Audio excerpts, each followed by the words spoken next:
Hi everyone, it's Laura from Sweet Handmade Cookies. Welcome back to my YouTube channel for today's YouTube short.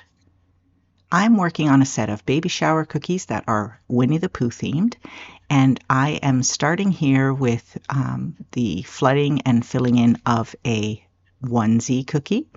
And I am going to add some wet on wet stripes, and then I want to embellish this cookie as well as a beehive cookie that I also make with a little royal icing transfer that is shaped like a bee. And so I am just finishing up these onesies, and here I go working on the bees.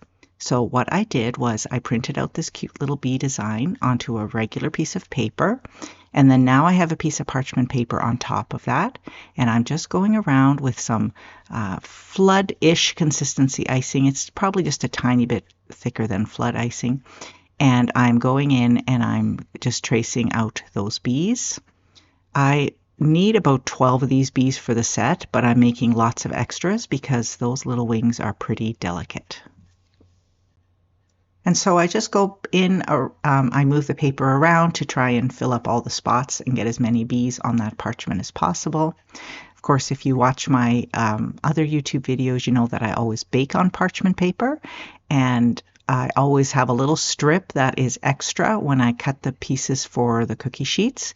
And so here is some reuse of those strips of parchment. I keep those sort of clipped onto my fridge in a magnet, and then I can pull them out for jobs like this. And so the next step then is to let the royal icing transfers dry, and I let these dry for a good 4 or 5 hours. And now I'm going in with an edible ink marker, and I'm painting the body of the bees yellow.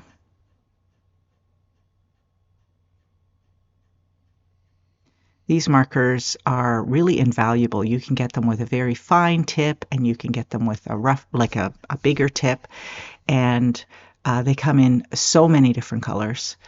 You can use them for all kinds of a variety of applications. But yeah, I really love my edible ink pens. And here I am adding the black body, wings, and eyes. This is, of course, sped up. I don't work quite this fast. And so now I'm adding the finishing touches to the onesies. Start with a little outline on the body of the onesie. I add a little bit of a shoulder detail here. And then just using the same royal icing, I'm going to glue this little bee right onto the front of the onesie. Just push it down a little bit to make sure it stays attached. And then I use the markers again to add a little antenna. I also put them on these adorable beehives, and I ended up being a really great and fun set. And I think those little bees really added something special. Thanks for tuning in today.